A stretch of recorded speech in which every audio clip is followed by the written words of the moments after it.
नमस्कार, स्वागत है आपका ईटी नाउ स्वदेश पर। मैं हूं आपके साथ पूजा त्रिपाठी और आप देख रहे हैं गुड मॉर्निंग स्वदेश। और इस शो में हम आगे आपको बताएंगे कि आज ग्लोबल मार्केट से किस तरह के संकेत मिल रहे हैं, साथ ही भारतीय बाजारों में आज क्या करें और कल बाजार बंद होने के बाद अहम खबरें कौन कौन सी आई, नतीजे कौन से आए, इस पर भी हम आगे चर्चा करेंगे। साथ ही कमोडिटी मार्केट का एक्शन और ब्रोकरेज रिपोर्ट्स क्या कह रही हैं, ये भी हम थोड़ी देर में आपके सामने रखेंगे। लेकिन चलिए सबसे पहले शुरुआत करते हैं एशियाई बाजार से। और आज काफ़ी पॉजिटिव शुरुआत होते हुए दिख रही है एशियन मार्केट में। एसजीएक्स निफ्टी 45 अंक ऊपर है इस वक्त 18,448 के पास। निकाई में हम देख रहे हैं कि 226 अंकों की तेजी है।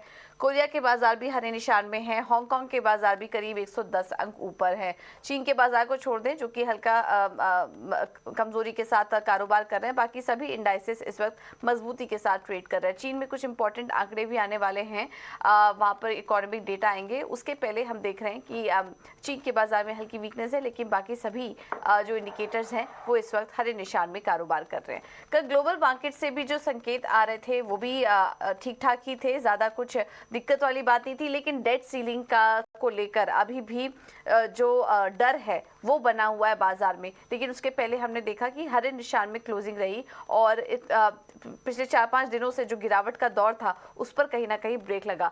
दिन भर सपाट कारोबार रहा, लेकिन क्लोजिंग हरे निशान में हुई। डाउ जोन्स, नैस्डैक और S&P 500 हरे निशान में सपाट क्लोज हुए हैं।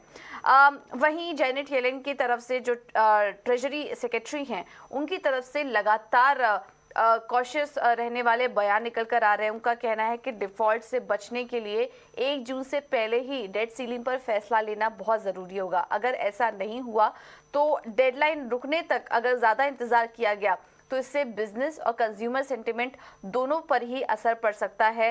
टैक्स पेयर के लिए जो शॉर्ट टर्म बोरोइंग रेट्स हैं वो वहाँ पर असर दिखेगा और इसके साथ ही साथ यूएस के क्रेडिट रेटिंग पर भी असर देखने को मिल सकता है, ये कहना है जेनेट येलेन का। तो वो थोड़े यहाँ से जो कमेंट्स आ रहे हैं वो थोड़े सावधानी वाले हैं, कॉशियस वाले हैं। तो वो सीधे सीधे इशारा कर रही है कि डेट सीलिंग को लेकर डेडलाइन तक का वेट नहीं करना चाहिए। हालांकि एक्सपर्ट्स मान रहे हैं कि तब तक तो फैसला हो ही जाएगा, बट उनका कहना है कि इस पर जल्द से जल्द कुछ ना कुछ फैसला आ जाना चाहिए अभी तक। वहीं जो बाइडेन भी आज कांग्रेस के साथ बैठक करेंगे और वो काफ़ी पॉजिटिव, उनका कहना है कि जल्द ही इस पर एक पॉजिटिव फैसला निकल कर आ सकता है। इसके अलावा कुछ इंपॉर्टेंट आंकड़े भी आए हैं। रिटेल बिक्री के आंकड़े आ जाएंगे, उस पर नजर रहेगी। एक इवेंट हुआ था हाउस फाइनेंशियल सर्विसेज कमेटी का, उसमें काफ़ी सारे फेड ऑफिशियल्स ने शिरकत ली और वहां पर भी कुछ कमेंट्स निकल कर आए उनकी तरफ से। एटलांटा के federal reserve president Raphael Bostic का कहना था कि मंदी आने के बावजूद, अगर मंदी आ भी जाती है उसके बावजूद इस साल तो ब्याज दरों में कटौती का अनुमान नहीं है और महंगाई में कमी आने में अभी समय लग सकता है। वहीं शिकागो के भी फेड प्रेसिडेंट का बयान आया, उनका कह रहा है कि अगली फेड बैठक तक जितने भी आंकड़े हैं उसको काफ़ी क्लोजली वॉच करेंगे। डेट सीलिंग पर जो भी प्रोग्रेस हो रहा है उस पर उनकी नज़र बनी हुई है और लेबर मार्केट पर भी उनकी नज़र बनी हुई है। तो इन सारे आंकड़ों को वो देखेंगे और उसके बाद ब्याज दरों में आगे किस तरह का रुख होता है इस पर वो फैसला लेंगे। यूरोप के बाजारों से भी काफ़ी सारे क्यूज मिले हमें। हम देखा कि यूरो के बाजार फ्लैटिश ही क्लोज हुए, लेकिन यहाँ पर यूरोप कमीशन ने यूरो एरिया के लिए महंगाई अनुमान बढ़ा दिया है। 2023 के लिए महंगाई अनुमान 5.8% कर दिया है और 2024 के लिए भी महंगाई अनुमान बढ़ाकर 2.8% कर दिया है। हालांकि दूसरी तरफ पूरे साल के लिए जीडीपी अनुमान भी उनकी तरफ से बढ़ा है। एक और इवेंट हो रहा है इस बीच, टर्की में जो इलेक्शंस चल रहे हैं उसमें काफी ज्यादा एक्शन दिख रहा है और यहाँ पर किसी भी पार्टी को पूर्ण बहुमत नहीं मिला है और अब सेकेंड राउंड वोटिंग जो है वो 28 मई को वापस से होगी। और इसके चलते यूरोपियन बैंक BBVA, जहाँ पर भी जिनका भी टर्की में एक्सपोजर है, वहाँ पर हम दबाव देख रहे हैं। 4% की गिरावट उस बैंक में देखने को मिली। बॉन्ड मार्केट और कमोडिटी मार्केट पर नजर डालें तो फेड स्पीकर के बयान के बाद बॉन्ड यील्ड्स में हमने हल्की तेजी देखी। डॉलर इंडेक्स फिलहाल सपाट है, सोने में हल्की रिकवरी हमने देखी। डॉलर इसके अलावा कनाडा में सप्लाई की दिक्कतों से कच्चे तेल में तेजी है और मंदी की चिंता लेकिन दूसरी तरफ अभी भी बरकरार है। 75 रुपए के आसपास इस वक्त कच्चा तेल कारोबार कर रहा है। तो ये कुछ अहम संकेत आ रहे हैं और इस वक्त पूरे दुनिया भर की बाजार डेट सीलिंग को लेकर जो प्रोग्रेस हो रहा है उस पर इस वक्त टिकी हुई है। तो ये हैं ग्लोबल मार्केट से संकेत। और अब आगे बढ़ते देख लेते हैं कि एफआईएस और डीआईएस की तरफ से क्या अपडेट हैं। और एफआईएस की तरफ से लगातार खरीदारी जारी है। इस बीच 21,000 करोड़ की खरीदारी एफआईआईज कर चुके हैं पिछले अगर 13 दिनों की बात करें तो, और आज भी खरीदारी का ये आंकड़ा 1685 करोड़ का। डीआईएस ने भी इस बीच खरीदारी की 191 करोड़ की। इंडेक्स फ्यूचर इंडेक्स ऑप्शन में भी खरीदारी का ही आंकड़ा है, 1290 करोड़ की खरीदारी है इंडेक्स फ्यूचर में, और ऑप्शंस की बात करेंगे तो करीब 1453 करोड़ की खरीदारी का आंकड़ा यहाँ पर नजर आ रहा है। अब आगे बढ़ते हैं और इस बाजार में जहाँ पर कि हम अब रिकॉर्ड लेवल्स का वेट कर रहे हैं बैंक निफ्टी में और निफ्टी में, क्या रणनीति बनाएं, हमारे साथ गौरव बिस्सा जुड़ चुके हैं इंक्रेड इक्विटीज के। गौरव, थैंक यू सो मच इटीना स्वदेश को समय देने के लिए। कल तो कुछ पॉइंट से रह गया बैंक निफ्टी अपने रिकॉर्ड लेवल्स छूने में, अब आज क्या करना चाहिए, क्या वो लेवल्स देख सकते हैं निफ्टी और बैंक निफ्टी दोनों में? अपनी राय दीजिए। Good morning. देखिए, अगर बात की जाए कल अगर एक 10 पैसे से रह गया Nifty bank fresh left term है बनाने से, बट ओवरऑल अगर स्ट्रक्चर देखेंगे तो काफी एक अच्छे राइजिंग चैनल से सपोर्ट लेके स्टॉक इंडेक्स ऊपर गया था, एक स्विंग हाई बनाया था, सस्टेन किया, ऑलमोस्ट नियर डे हाई बना है। तो यहाँ पे कमजोरी बहुत ज्यादा कहें वैसे लग नहीं रही है, रुझान पॉजिटिव ही रहेगा। बट हमने अपने क्लाइंट्स को भी यहाँ पे कभी क्लोजिंग पे बाय करने की सलाह नहीं दी, क्योंकि सपोर्ट्स आपके थोड़े नीचे है तो रिस्क जो है वो फेवरेबल नहीं आएगा। दूसरा ये कहना कि एग्जैक्टली कहाँ पे जाके रुकेगा बोलना डिफिकल्ट हो जाता है, बट एक अगर आज का क्लोज जो है वो 44,200 के ऊपर अगर आता है तो 500-600 पॉइंट की एक और उछाल आपको एक शॉर्ट टर्म में आपको देखने मिल सकती है बैंक निफ्टी के लिए। तो स्ट्रक्चर काफी अच्छा है और निफ्टी बैंक के लिए तो यहाँ पे अग्रेसिवली शॉर्ट्स के मौके नहीं देखने चाहिए। हाँ, अगर थोड़ा ऊपर आता है या किसी को हल्की प्रॉफिट बुकिंग करनी है तो वो जरूर की जा सकती है। सिमिलरली अगर आप निफ्टी की बात करेंगे तो वो भी एक अच्छे राइजिंग ट्रेंड लाइन सपोर्ट से ऊपर जा रही है और यहाँ पे भी ऐसा कोई बड़ी दिक्कत की बात नजर नहीं आ रही है। अगर आप एक 10 EMA अगर डेली चार्ट पर देंगे तो उसको भी उसने तोड़ा नहीं है, जो एकदम इमीडिएट मूविंग एवरेज है। तो कहने का मतलब ये है कि हर क्लोज जो है वो प्रीवियस क्लोज से ऊपर जा रही है, तो एक अच्छी बात है यहाँ पे कि स्ट्रक्चर इसमें निफ्टी में भी पॉजिटिव है। 18,500 तक के लेवल्स आपको एक बार देखने मिल सकते हैं, वहाँ पे एक बार रिव्यू करना होगा कि और कैरी करे या नहीं करे। बट कोई अगर डिक्लाइन अगर आपको यहाँ से 70-80 पॉइंट की देखने मिलती है निफ्टी में तो वहाँ पे भी खरीदारी करके जा सकते हैं। रही बात स्टॉक्स की, तो पहला जो रिकमेंडेशन होगा वो है यूनाइटेड स्पिरिट्स में, जहाँ पे हमने देखा है कि अच्छे कंसोलिडेशन के बाद में स्टॉक ऊपर आया है, आवली चार्ट्स पे ब्रेकआउट दिया है, सस्टेन कर रहा है अपने ब्रेकआउट लेवल्स को, फॉलो बाइंग नजर आई है, शॉर्ट टर्म एवरेज के ऊपर जा रहा है, वॉल्यूम पिकिंग अप है। तो यहाँ पे आप 835 के लिए इसको बाय कर सकते हैं, 785 का इसमें आपके लिए स्टॉप होगा। और दूसरा है एबीबी, जहाँ पे काफी एक अच्छी अपसाइड हमको देखने मिली है नतीजों के बाद में, और अभी यहाँ पे थोड़े आरएसआई में रिवर्सल देखने मिले हैं हाईली ओवरसोल्ड जोन से। दूसरा यहाँ पे एक बेरिश शरामी पैटर्न बनी है डेली चार्ट्स पे, जो एक रिवर्सल पैटर्न है। तो यहाँ पे आप बेच के चल सकते हैं। 3950 का इसमें स्टॉप लॉस होगा, 3700 के इसमें टारगेट्स होंगे। ओके, थैंक यू गौरव आपका ये रणनीति देने के लिए। तो ओवरऑल मार्केट का मोमेंटम पॉजिटिव है इस वक्त और नए हाइस का भी इंतजार है, वो बन सकता है आज के सेशन में। तो ये ट्रेड भी आपको सुझाव दिया गया। इसके अलावा एबीबी में बिकवाली करने की राय, यूनाइटेड स्पिरिट्स खरीदारी के लिहाज से अच्छा लग रहा है, यहाँ पर आप नजर रखिए। 835 के लेवल्स देखने को मिल सकते हैं यूनाइटेड स्पिरिट्स में। अब आगे बढ़ते हैं और अब बात करते हैं नतीजों की और खबरों वाले शेयर्स की जो कल बाजार बंद होने के बाद आए। शरद हमारे साथ जुड़ चुके हैं पूरी डिटेल्स के साथ। शरद, गुड मॉर्निंग। सबसे पहले तो नतीजे बताइए कौन कौन से आए। गुड मॉर्निंग पूजा। तो सबसे पहले बात करेंगे तो कोरोमंडल इंटरनेशनल के नंबर्स देखेंगे। ईयर ऑन ईयर बेसिस पे वीक सेट ऑफ नंबर्स देखने मिली है और सिक्वेंशियली भी जो है नंबर्स वीक आए, और हाल ही में जो है फर्टिलाइजर कंपनीज में भी जो है ओवरऑल थोड़ी प्रेशर देखने मिल रही थी सेलिंग साइड से। एस्ट्रल की बात करें तो गुड सेट ऑफ नंबर्स आए हैं, अनुमान से बेहतर नतीजे आए हैं और यहाँ पे पैट में लगभग 40% से ज़्यादा का ग्रोथ देखने मिला है। देखा जाए तो बर्जर्स पेंट्स की जो नंबर्स आए हैं वो थोड़े वीक सेट ऑफ नंबर्स देखने मिले हैं और मार्जिन्स में भी थोड़ी सी गिरावट आई है लगभग 70 बेसिस पॉइंट्स का। लेकिन जो एक्सपेक्टेशंस है आउटलुक, इसके बारे में बात करें तो डबल डिजिट ग्रोथ का एक्सपेक्टेशंस है डेकोरेटिव बिजनेस में। इंडस्ट्रियल सेल्स में एक अच्छी कमेंट्री आ रही है क्योंकि अपटर्न देखने मिल रहा है ऑटो सेगमेंट और इंफ्रा सेगमेंट दोनों में, और प्रॉफिटेबिलिटी बढ़ने वाली है फर्स्ट क्वार्टर FY24 से। SGS एंटरप्राइज के बारे में बात करें तो largely inline set of numbers आया है। PVR आइनॉक्स के भी जो है नंबर्स देखे तो इनलाइन सेट ऑफ नंबर्स आया। अब याद रखिए ये पहला क्वार्टर है जहाँ पे कंबाइंड अर्निंग्स आए हैं PVR और आइनॉक्स दोनों के, इसलिए आपको नंबर्स जो है बड़े लग रहे हैं। इसके अलावा ऑफकोर्स स्किपर के नतीजे देखे तो गुड सेट ऑफ नंबर्स आए हैं और मैनेजमेंट कमेंट्री भी ग्रोथ के लिए स्ट्रॉन्ग है। PCBL की नंबर्स बात करें तो strong set of numbers I है जहाँ पे EBITDA में लगभग 37% का ग्रोथ आया है। ट्यूब इन्वेस्टमेंट्स का हालांकि वीक सेट ऑफ नंबर्स आया है और देख सकते हैं कि पैट जो है हालांकि ज़रूर ऊपर उठी है लेकिन एनालिस्ट एस्टिमेट से कम आई है। और इसके अलावा उग्रो कैपिटल में बात करें तो शानदार नतीजे देखने मिले हैं। नेट इंटरेस्ट इनकम 16% आया है और नेट प्रॉफिट जो है 2 गुना से ज़्यादा बढ़ा है। तो ये जो थे ओवरऑल आपके बिट्स एंड पीसेज में कैश मार्केट और एक दो वायदे बाजार के स्टॉक्स थे जो आज दिन के ट्रेड में फोकस रहेंगे। ठीक है, तो ये कुछ अहम नतीजे और उसका पूरा एनालिसिस आपको अभी शरद बता रहे थे। इसके अलावा खबरों वाले शेयर्स कौन कौन से हैं शरद? जी बिल्कुल पूजा, खबरों वाले सेल्स में जो बात करें तो मोस्टली डील फ्लो वाले स्टॉक्स ज़्यादा हैं, लेकिन अल्ट्राटेक सीमेंट की होली ओल्ड आर्म को ने कमीशन कर दिया लगभग 0.8 MTPA ब्राउनफील्ड कैपेसिटी जो राजस्थान में है। इसके अलावा जुपिटर वैगन्स में जो है देर रात कल जो है 125 करोड़ का जो कैपिटल रेज हुआ था QIP जरिए, तो वहाँ पे जो उनके अलॉटीज़ हैं उनके नाम आए थे, वो इंक्लूड करते हैं टाटा म्यूचुअल फंड, अनंता कैपिटल, ITI म्यूचुअल फंड और resonance opportunities fund. Repro India कल स्टॉक 20% का सर्किट भी खाया था। यहाँ पे मधुर केला जो है मधु केला के प्रमोटेड एंटिटी, उन्होंने लगभग 4% स्टेक की एक्विजिशन की है। सेलर है मालाबार इंडिया फंड। उग्रो कैपिटल ने जो है बोर्ड अप्रूवल दे दी है, 4000 करोड़ का कैपिटल रेज होगा NCDS से और 500 करोड़ जो है QIP से एक सेकेंड फर्दर इश्यू हो सकता है। तो ये अप्रूवल फंड रेजिंग की उग्रो कैपिटल की आई। इसके अलावा होम फर्स्ट फाइनेंस भी फोकस में रहेगा। यहाँ पे नॉर्जस बैंक ने लगभग 2.5% स्टेक ली और सोसाइटी जनरल ने 1% स्टेक की जो है खरीदारी की है। सेलर थे 3 कंपनी थे जिन्होंने लगभग 3% स्टेक की बिकवाली की है, उसमें से 2 प्रमोटर कंपनी थे, ट्रू नॉर्थ फर्द और एरेथिश मॉरिशियस, और तीसरा सेलर था वागबर्ग पिंकस।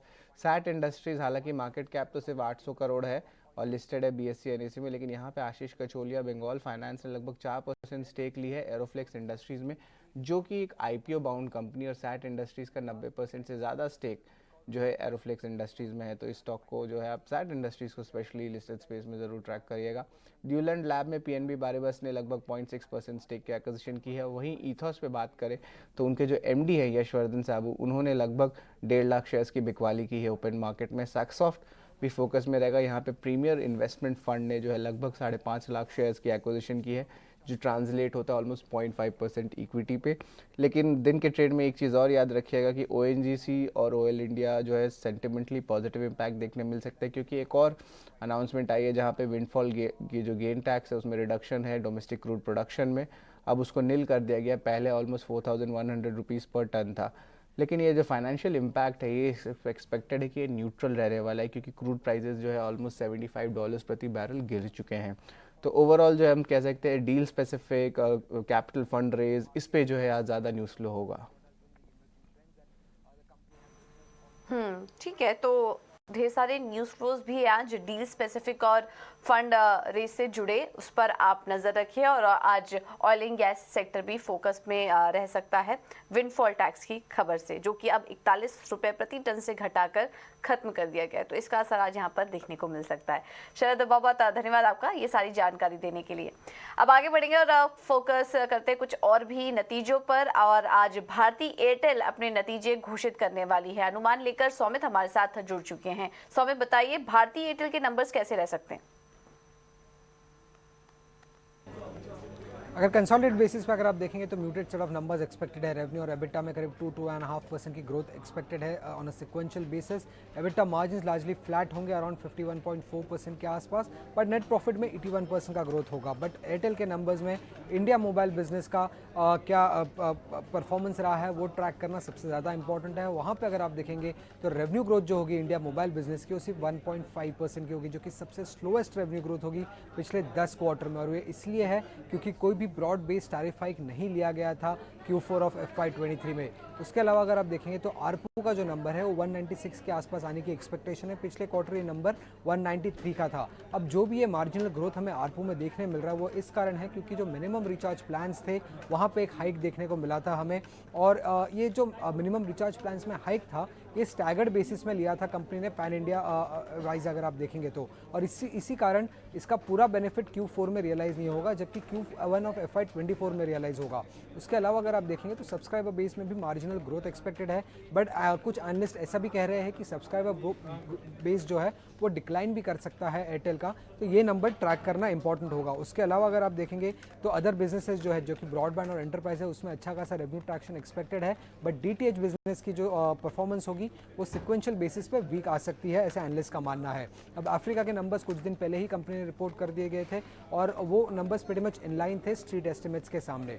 अब रिजल्ट्स के अलावा किन चीज़ों पे ध्यान रखनी होगी, सबसे पहले मैनेजमेंट कमेंट्री क्या आ रही है, टैरिफ हाइक को लेके ये जानना सबसे इंपॉर्टेंट होगा। उसके अलावा 5G को लेके क्या इमर्जिंग ट्रेंड्स उन्हें देखने मिल रहे हैं, कैसा सब्सक्राइबर एडिशन का पेस रहा है, ये जानना भी इंपॉर्टेंट रहेगा। आगे चल के क्या कैपिटल एक्सपेंडिचर के प्लान्स है और बाकी बिजनेसेस में कैसा रेवेन्यू ट्रैक्शन देखने को मिल रहा है, इन चीज़ों पर ध्यान रखनी होगी भारतीय एयरटेल के रिजल्ट्स पर।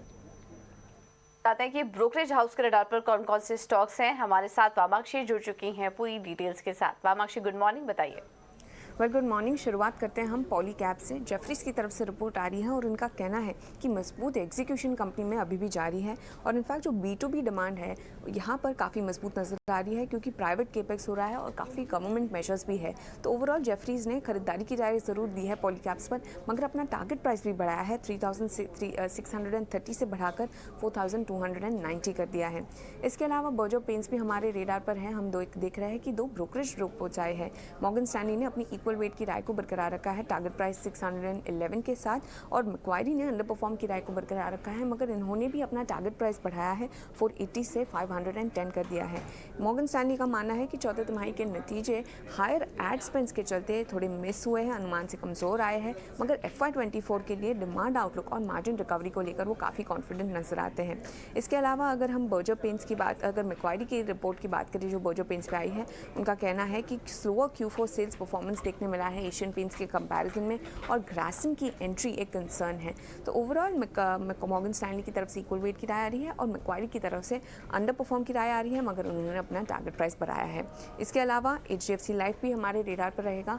मैक्वायरी का मानना है कि कंपनी काफ़ी कॉन्फिडेंट नज़र आ रही है 17 से 20% ग्रोथ अचीव करने पर APE और VNB में। इनफैक्ट मैनेजमेंट ग्रोथ रीआइटरेट कर रही है रेगुलेटरी चेंजेस और हाइटन कंपेटिटिव इंटेंसिटी के बावजूद। तो ओवरऑल मैक्वायरी ने अपनी आउट परफॉर्म की राय को ज़रूर बरकरार रखा, टारगेट प्राइस दिया 655 प्रति शेयर का। और आखिर में हम फोकस करेंगे मैक्स फाइनेंशियल पर। जेफरीज का मानना है काफ़ी मजबूत ग्रोथ देखने मिली है ये काउंटर में। मार्जिन्स कंप्रेस हो गए हैं पार्टली क्योंकि हाई टिकट पॉलिसीज़ अब लोअर है, मगर रैंप अप एक्सिस बैंक में जो उनका होगा वो एक की लिवर होगा, और इसी के चलते जेफरीज ने खरीदारी की राय दी है टारगेट प्राइस 800 के साथ। ठीक है, तो 800 के टारगेट के साथ मैक्स फाइनेंशियल में खरीदारी की रहा है। स्टॉक काफी समय से एक्शन में भी है, कल भी 2% ऊपर था और अब ये रिपोर्ट आ रही है, इसके चलते आज ये स्टॉक फोकस में रहेगा। ऑलराइट, थैंक यू वामाक्षी आपका ये सारी डिटेल्स के लिए। अब कमोडिटी मार्केट में क्या करें ये भी एक बार समझ लेते हैं, और SMC ग्लोबल सिक्योरिटीज की वंदना भारती हमारे साथ जुड़ चुकी हैं फोन लाइन पर। वंदना, गुड मॉर्निंग। सबसे पहले तो सोने चांदी से शुरुआत करिए, क्या करें यहाँ पर? गुड मॉर्निंग पूजा। कल के दिनों में हम लोगों ने देखा था कि सोना और चांदी दोनों स्टेबल था ऊपर की तरफ, अभी भी $2000 से ऊपर है, लेकिन उन्होंने एक संकेत दिया है कल के स्टेटमेंट पे कि इंटरेस्ट फर्दर हाइक कर सकते हैं। तो यहाँ पे एक दबाव देखने को इनिशियली मिल सकता है, लेकिन ओवरऑल जो ट्रेंड है फिलहाल अभी भी अप का है। तो गोल्ड में मैं सलाह दूंगी कि 61,000 के लेवल पे थोड़ा सा नीचे आता है तो बाइंग करें, 61,450 का टारगेट रखिए। स्टॉप लॉस यहाँ पे 60,800 का होगा, और मुझे लग रहा है कि छोटी सी बाइंग जो है अभी भी गोल्ड में बाकी है। जब तक 60,500 से नीचे नहीं आता है तब तक मुझे लग रहा है कि ऊपर की टेरिटरी में ही ट्रेड करेगा। एक बार 60,500 को बीच करता है तो ही जाके हमें यहाँ पे सेल कॉल को इनिशिएट करना चाहिए। ठीक है, तो 60,500 के लेवल्स को तोड़े तब एक फ्रेश वीकनेस आ सकती है, अदरवाइज खरीदारी करके चलिए सोने में। कच्चे तेल में वंदना दोनों साइड के फैक्टर्स प्ले आउट कर रहे हैं और हल्का उतार चढ़ाव बना हुआ है लगातार। किस तरह का ट्रेड क्रूड में लेना चाहिए? क्रूड बिल्कुल रेंज में है, कल इसने थोड़ा सा अपसाइड दिखाया, तो आज डेटा यहाँ पे बढ़िया आना है। जो US का रिटेल सेल्स का डेटा है, कोर रिटेल सेल्स है, चाइना का डेटा है, तो मेरे ख्याल से आज के दिन सेंटीमेंट थोड़ा अपसाइड का रहेगा। 5860 के करीब यहाँ पे क्लोजिंग हुई थी और अभी भी ये 40 सेंट ऊपर ट्रेड कर रहा है ग्लोबिक्स मार्केट में, तो मेरे ख्याल से यहाँ पे अपसाइड आएगा। यहाँ पे घरेलू बाजार में भी 5860 के करीब यहाँ पे बाइंग करनी चाहिए। अपसाइड में मुझे लग रहा है कि प्राइसेस 5920 तक जाएगा। स्टॉप लॉस यहाँ पे लगाना होगा 5830 का। तो मुझे लग रहा है कि ओवरऑल एक छोटी सी तेजी अभी क्रूड ऑयल में बाकी है। ठीक है, तो क्रूड में भी एक हल्की तेजी देखने को मिल सकती है। वंदना, थैंक यू सो मच आपका समय देने के लिए और ये रणनीति सुझाने के लिए। क्रूड में और गोल्ड में दोनों में फिलहाल खरीदारी करके चलिए इस वक्त। अब आगे बढ़ेंगे और इक्विटी मार्केट में ट्रेडिंग के मौके कहाँ नजर आ रहे हैं, एक बार ये भी आपके सामने रखेंगे। और रैली गियर की तरफ से जो कॉल्स हमें मिल रही है उसमें पहला है आईओसी, बाय कॉल दे रहे हैं 88 का होगा टारगेट, स्टॉप लॉस सुझा रहे हैं 82 का। और दूसरा कॉल है इनका प्रेस्टीज एस्टेट्स पर। रियल्टी शेयरों में अब हम देख रहे हैं कि लगातार एक तेजी बनी हुई है अभी भी, और भी अपसाइड के लिए आप प्रेस्टीज एस्टेट्स में बाय करिए। 536 का होगा टारगेट, स्टॉप लॉस सुझा रहे हैं 495 का। निर्मल बैंक की तरफ से जो कॉल्स हमें मिल रहे हैं उसमें पहला है आईडीएफसी फर्स्ट बैंक, खरीदारी करके चलिए 70 के लेवल्स के लिए आप यहां पर बाय कर सकते हैं स्टॉक को। और एल&टी फाइनेंस होल्डिंग भी अच्छा लग रहा है, 102 के टारगेट होंगे, स्टॉप लॉस होगा 96 का। तो दोनों ही फाइनेंशियल स्पेस के काउंटर्स यहाँ पर निर्मल बैंक की तरफ से। इसके अलावा एंजल वन ने अशोक लेलैंड में खरीदारी की राय दी है, 158 का होगा टारगेट, स्टॉप लॉस 150 का। और कोल इंडिया की तरफ से जो कॉल्स हमें मिल रही है उसमें 243 का टारगेट ये सुझा रहे हैं, स्टॉप लॉस होगा 233 का। क्वांटिफाई कैपिटल ने पीएफसी में खरीदारी की राय दी है, 175 का होगा टारगेट, स्टॉप लॉस 168 का है। और गोदरेज प्रॉपर्टीज में भी खरीदारी करके चलिए 1450 के टारगेट के लिए, स्टॉप लॉस होगा 1370 का। तो सारे ही कॉल्स में आज खरीदारी करने की राय एक लौता सुबह आपको यहाँ पर गौरव ने सुझाया था, एक बाय कॉल सेल कॉल दी थी एबीबी में। बाकी सभी कॉल्स में हम देख रहे हैं कि खरीदारी करने की ही राय निकल कर आ रही है। चलिए फिलहाल इस बुलेटिन में इतना ही।